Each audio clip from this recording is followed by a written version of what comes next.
Alright, peace and greetings, YouTubers. So, CHARLEENA LYLES, you know, it's getting to a point where I could probably just upload a video every day about some nonsense going on in the world, especially when it comes to police, you know, killing people unjustly. And literally, there would be enough material for me to make a video each and every day because this is how frequently it happens. You know, the media picks and chooses which stories they want to kind of put out there. And even with this one, it's not really getting the media attention it should.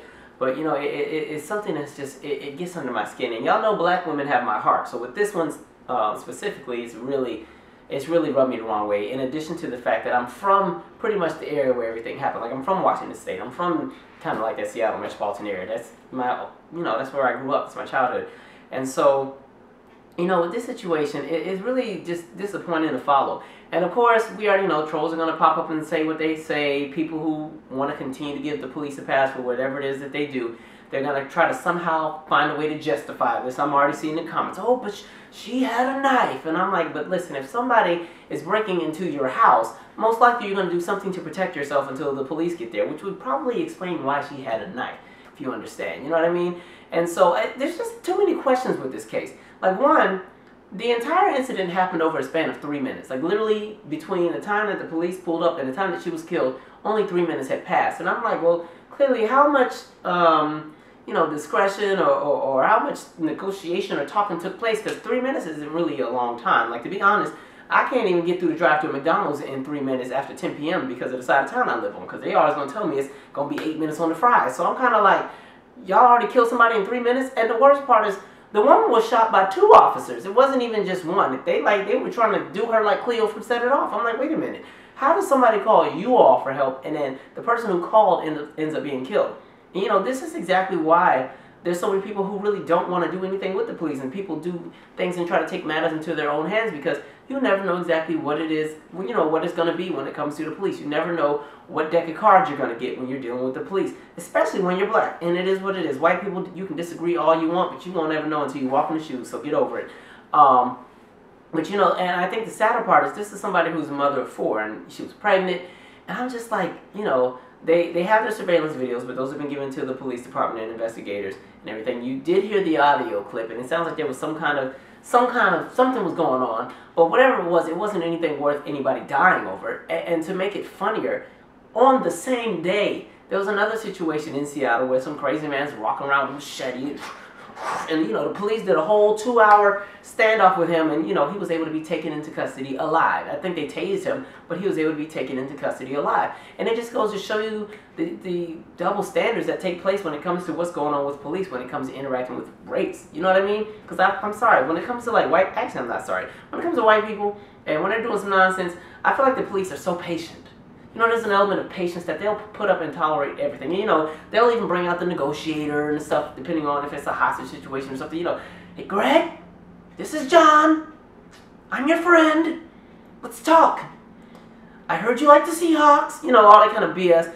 When it comes to us, we just get shot on sight. Like, what the heck? And I'm not trying to sound like some bitter, Nancy person, but, like, listen, after you've had, like, a gun pointed in your face by the police over some petty stuff, you just never see the world the same way again. I've already talked about my little situation. Just dig through my videos and find it. But, like, you know, I just recognize that, like, there's so much wrong with how policing is done. And it all stems and is rooted in race. And I've said this on a couple of videos before. You know, race brings about culture clash, which brings about fear, which brings about uncertainty, which brings about ignorance and ignorant behavior. And that's pretty much my explanation of why I think she was killed. You have 2 officers, and you have this woman. The woman, I guess, has a knife. And some people are saying, well, if she had a knife, she needed to put it down when the police got there. And I'm like, no, I don't even agree with that, because honestly, I've seen enough horror movies where there's some crazy person in the house trying to kill everybody, and then they send one old random police officer who's about 110. You know, he comes to check out the situation, and before he can even do anything, to kill it and kill the police officer. So hell, if she saw the same movies I saw, I would be outside in the front with my knife too until the officer's like, listen, I'm not putting this down until y'all go past me and get whatever's in the house, and then I'm gonna go sit down somewhere.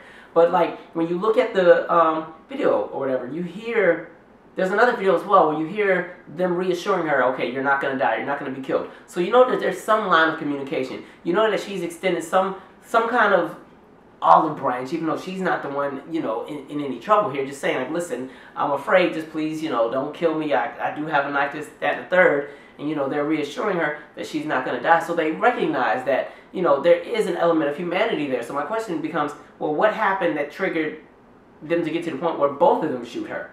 You know, she was, from what I heard, was some tiny, like, petite woman, and you have two officers, probably got bulletproof vests on and everything, probably a lot more built than she is. I'm like, both of y'all are afraid of your lives? Did you shoot and kill this woman in front of her kids? Like, what kind of mess? I don't know, man. I really don't know. And it's funny because, you know, Seattle loves to push the whole, with a progressive, super liberal, racism doesn't exist in our state kind of narrative. That's something I used to always have to hear growing up. Like, something about the whole West Coast. There's this theory that, you know, racism only exists in the South and in the Midwest. It doesn't exist on the West Coast. And I'm like, oh no, it's there heavily. It's very there. It's hidden behind liberals and everything like that. But don't worry, it's still there. You know, it's great that they're a little bit more liberal and progressive, but don't worry, there are still issues.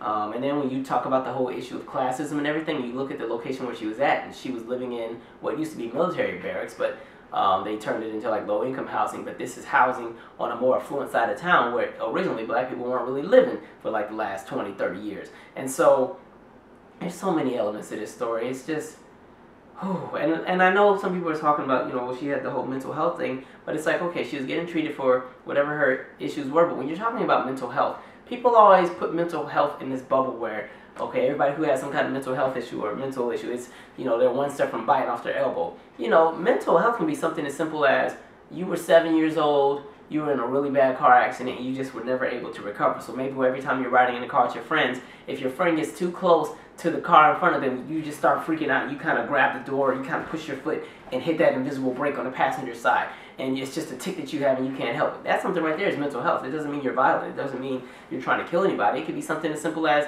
you lose a parent or a parent dies and you just never quite get all the way over it. Maybe you always have anxiety or maybe you're super, super depressed. You know, mental health has so many layers because it's so complex. So it's like you can't even use that as justification for why she should die. There's no justification for why this woman should have died.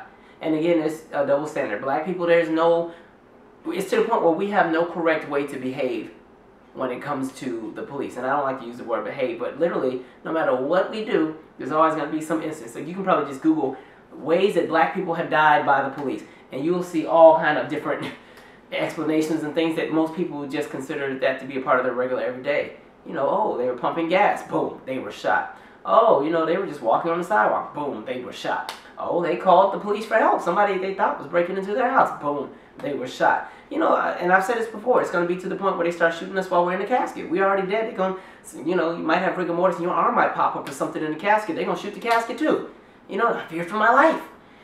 I don't know. There's too many police that are scared of everything. If y'all scared of that much, y'all don't need to be police, okay? Honestly, you don't. Just, anyway. Anyway, it really hurt. That sucks. You know, I would feel really bad. And that means, you know, that means the baby didn't survive either if she was pregnant. That's a lot. And of course, the police, they're going to get off. They're not going to jail for that. Not at all. Absolutely not. They might, you know, get, you know, administrative leave with pay. But they're not charging those officers with anything. Even if they do get charged, they're not going to jail for any extended period of time because police don't ever really go to jail for anything. But anyway, I'm out. Subscribe.